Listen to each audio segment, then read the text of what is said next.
nga ndaba maama wa Kawuma Yasini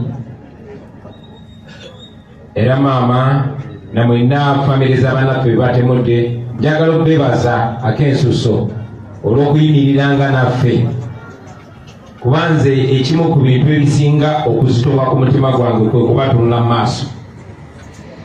Maama wa Yasini Kawuma tewali yandimunenyeza okunsongamu n'agamba nga omusajja gwe watisa omwana wange kubanga kituufu abatta Yasini Kawuma baali bazze kutanze yali naakava mu kifo ekyemotoka yaffe tundula kati gye bakyawambidde mu Arua Yasini we yatuula ne bamukuba amasasi agaalina okuba agange naye okuba nti maama otunulira nga tonsalira musango kuba okimanyi abaatemula muganda waffe obamanyi tukwebaza olw'okulaba amazima n'atera n'ogayimirirako nammwe famiri zonna zonna mwebale nnyo bannange ekifula kyangu okulwanirira amazima.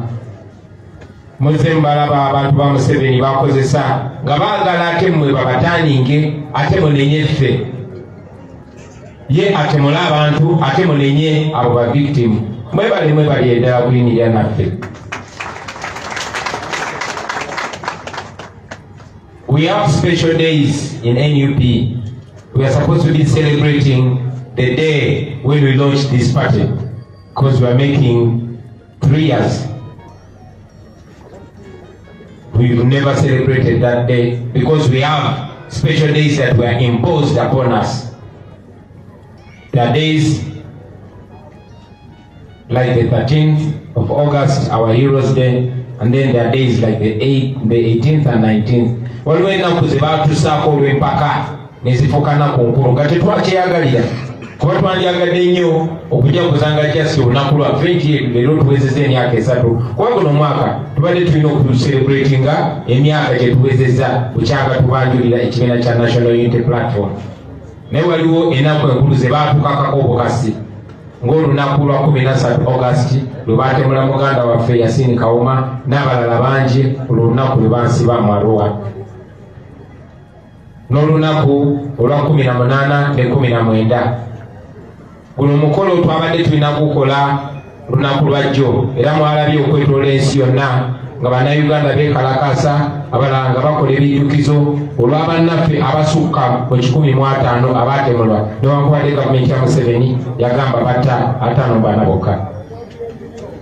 Twasazeewo omukolo ogwo ne tutagukola lunaku lwajjo nga bwe mwategedde lwabadde lukulu nnyo eri obwa Kyabazinga bwa Busoga ne Uganda yonna kuba yabadde embaga yayise bantu neyine bantu era njagala nga sinagenda maaso okuyozaayoza Kyabazinga ne maama olw'omukolo gw'ekitiibwa ogwo n'okuyozaayoza abaana b'e Busoga mwena. Twebaza kubanga Katuukiro wa Busoga yali yampita ne ttiimu yange publicly nga bwe mwalaba era nabadde siri mu ggwanga naye nameekeze sure nkomawo nga 17 ekiro 17 nga bukyali nsobole okwetaba ku mukolo ogwo, naye kusaawa envanyuma nategezeddwa nti Mwami Museveni ne security ne mutabani we baataddewo woda nti siina kubeera ku mukolo ogwo era nga bwe mwalaba esaabaddeyo, naye era tugenda mu maaso n'okuyozaayoza abagole baffe n'okubagaliza obufumbo obw'ekitiibwa. Nasubiddwa nnyo naate n'oguze suuti yange empya naye balwe nagende Busoga njajjambala. So mikwano gyange tusinkanye olwaleero wakati mu maziga, naye ebigambo ebisinga babyogedde sobola kudda mu bigambo by'abazadde oba famire z'abannaffe abaatemulwa. Olunaku lwaleero lwensoose okusinkana maama w'omwana oyo omuto gwe bayita Amos Segawa gwe baatemula. Waliwo bannaffe abamu abaali baatiisibwatiisibwa nga tebasobola yadde n'otusemberera naye nga baatemula abantu baabwe oba nga bawamba abantu baabwe. I even know that even now there are people whose people are missing but they were so intimidated against coming near us. Abo bawamba famire bagenda babanoonya ne bagamba ketugeza ne tubalaba nga mulina Ekyagulanyi temujja kulaba ku bantu bamu naye ate n'abo batajjanga tebabalabanga. So olunaku lwaleero nfunye omukisa nenjogerako ne maama wa Namusegawa. Mukyala oyo mukyala mugumu nnyo, mumukubireko mu ngalo. Omukyala oyo y'omu ku batono ennyo abaalemerako nga basaba obwenkanya, era n'agenda ne mu kkooti, era nga bwe kirina okubeera nga bwe kiri open. Omusango ogwo gwasinga gavumenti ya Mwami Museveni n'amagye ge, naye nga bwe badde enkola ya Museveni nga atemula omuntu wo nga bwe batemula Yasiini oba Kirumira oba abalala bonna ne basindika kusasira ne bagamba emutwaliyo miliyoni 10 oba miliyoni 2. Ono yagenda mu kkooti era kkooti yasalawo naye ne bagamba nti bamuwe miliyoni 5 ne bwakuwa miliyoni 10 ne bwe ba biliyoni tesobola kukuza mwana wo. So tukuyozaayoza first okufuna ekiragiro kya kkooti ekiraga nti Museveni atemula omwana wo. Naye tekikomaawo, njagala obajjukiza waliwo Munnayuganda eyafa geeti yamu okuba eya Amerika. Munnayuganda mukyala bamuyita Nakajiri right? Nakajigo. Naye bagenda mu kkooti, ekkooti nesalawo nti balina omuliyirira olw'okutemula omwana waabwe. Famire balina ogiriyirira miliyoni za $9 biliyoni ezisukka 4 eza Uganda, ate nga nazo tezimala. So bwe kibanga kya bwenkanya, omuntu bw'aba atemudde omuntu wo naddala omwana, bwe kuba kuliyirira famire balina ogiriyirira ekijja mu muntu waabwe. Naye ate era tetwagala abantu baffe kuttibwa kubanga tewali ssente esobola kukola ki kuliwa bulamu bwa muntu. Ate n'ekirala, Mwami Museveni kyakola okozesa ssente tyo bamusasule oba yazagidde oba kkooti yeragidde, ekyandisoose kyandibadde bwe tuba twagala obwenkanya twagala tumanye ani yakuba Amos Segawa amasasi asibiddwa, kojja kusasula ono agenda ate omulala. Naye ekyo tekibeerawo. Lwaki? Kubanga tumanyi alagira okutemula abantu bamu. Bannange waliwo ensi kyetabagamba, njagala nkibagamba olunaku lwaleero. Mwe abafiirwako abantu bammwe mwenna nga 18-19, Museveni ye yalagira okutta abantu bammwe.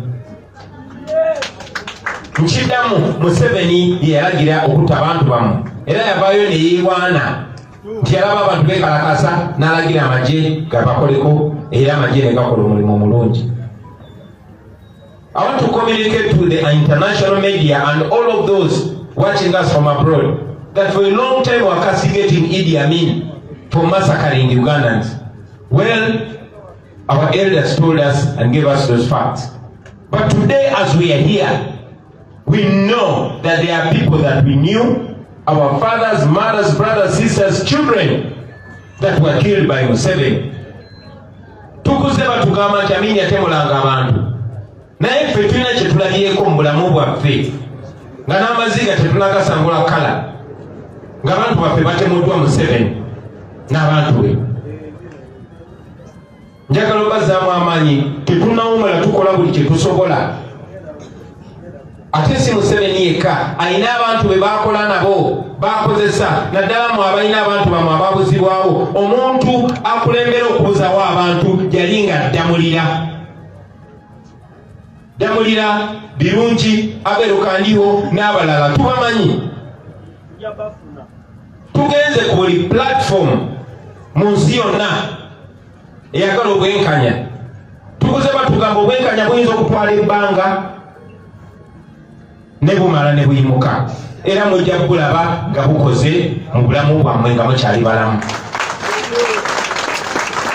Olunaku lugenda kukyanga Museveni mumulaba mu kaguli, nga mulaba Damulira mu kaguli, nga mulaba Muhoozi mu kaguli, nga mulaba Kandiho mu kaguli. Olunaku olwo lujja kukya.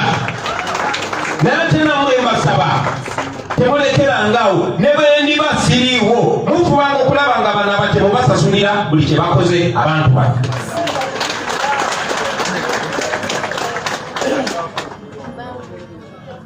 Kino kinakoma kuffe, kinakoma ku mulembe gwaffe.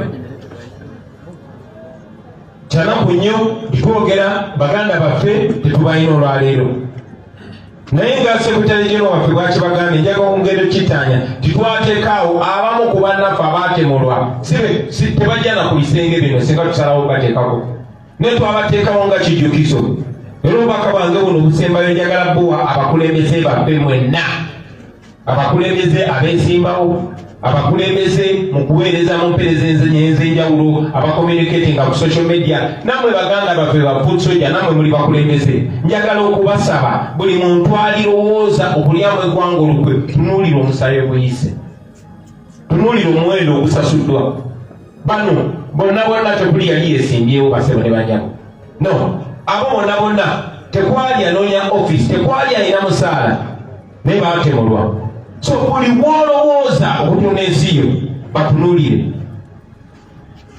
nalinga musajja musanyusa naye njagala mumanye nti buli bwe mulabanga mbatabukidde muyitanga wano ne mulaba ebifaananyi ebyo buli mwe mulabanga nyize obanga nyombye nga mukola ebitajja mu kisuubizo kye twawa abantu muyitanga awo ne mulaba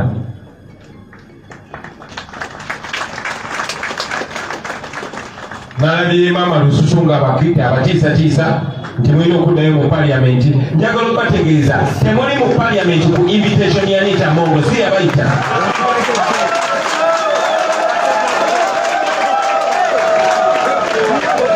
abantu be baba balonda abo be bawamba bano bimulabe wano abayibuyana bamaama bataata be baba balonda era baba balonda kutuusa ddoboozi ly'abo abantu mwe bakanselas mwe bamayors n'abalala bano abantu be babalonda era tuli baweereza baabwe batusaba kintu eki kutuusa ddoboozi lyabwe tebirina okutuuka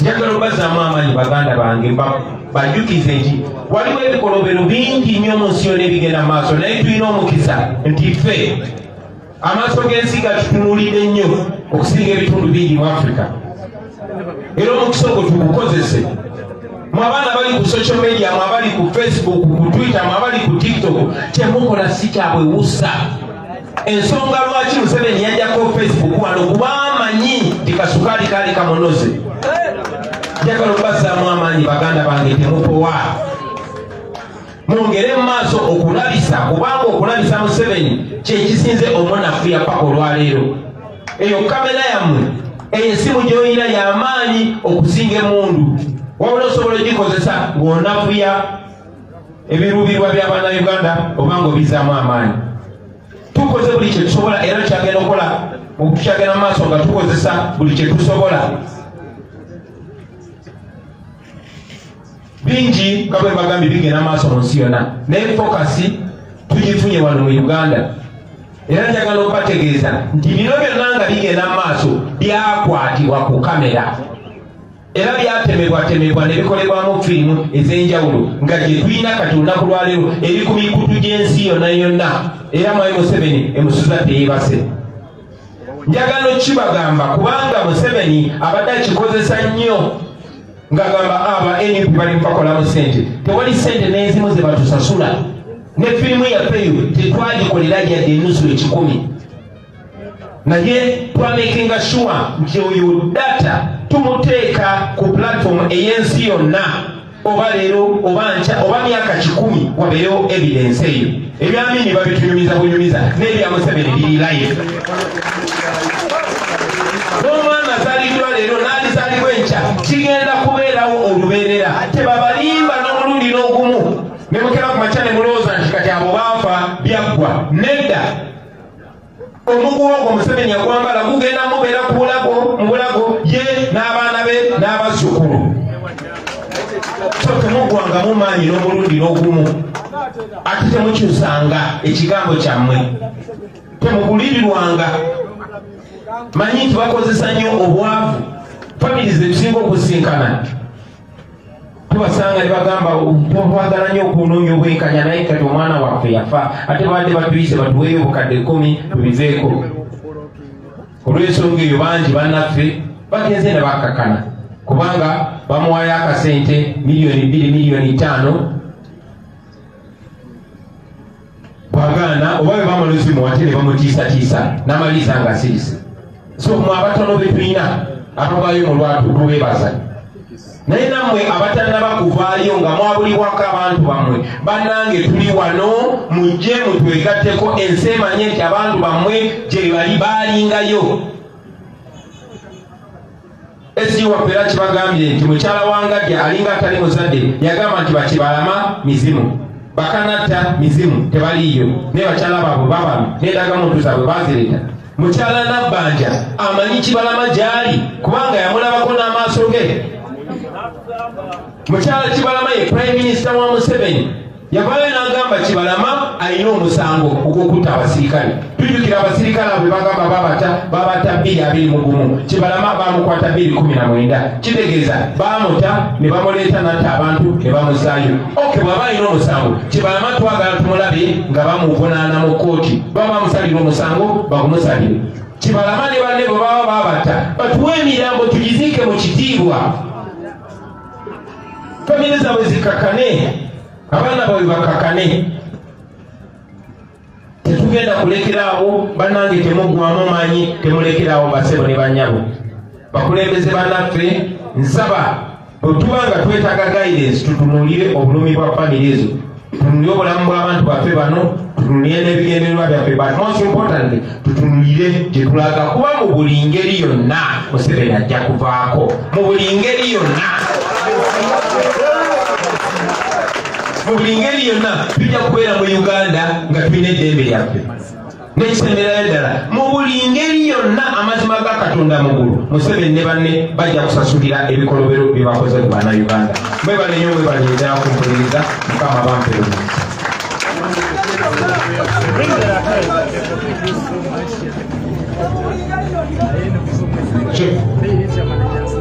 tweyanziza sebo Professor Excellence sorry Dr. Excellence tweyanzike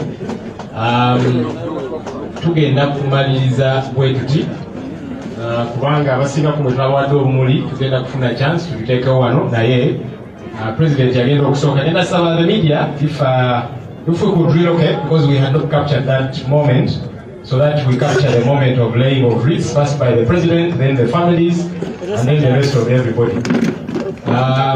President atutegekeddeyo kalanchi so ajja kuba wamangawo bannaffe abaze naffe kalanchi kajja kuba wasaawo nga tumaliriza nsonga ey'ebimuli. Let me request the President to lay that wreath.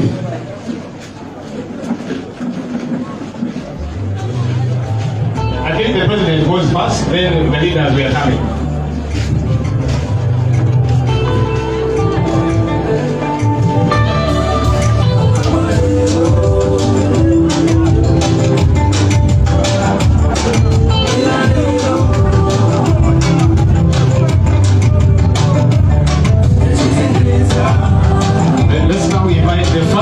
Families abannaffe abattibwa tuddemu tuteekewo ekimuli kyaffe.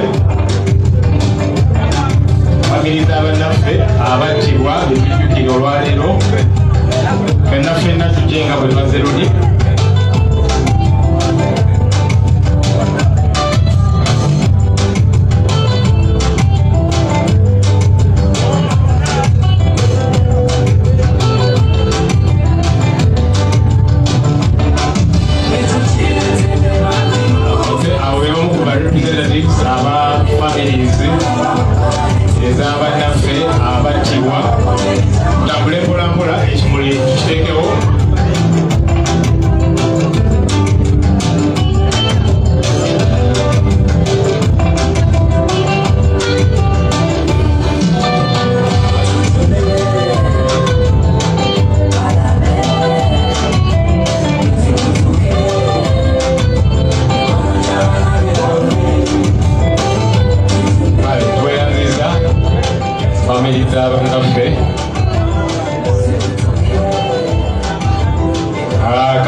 Our leaders, let's also go and there is, I was reminded I must a leader.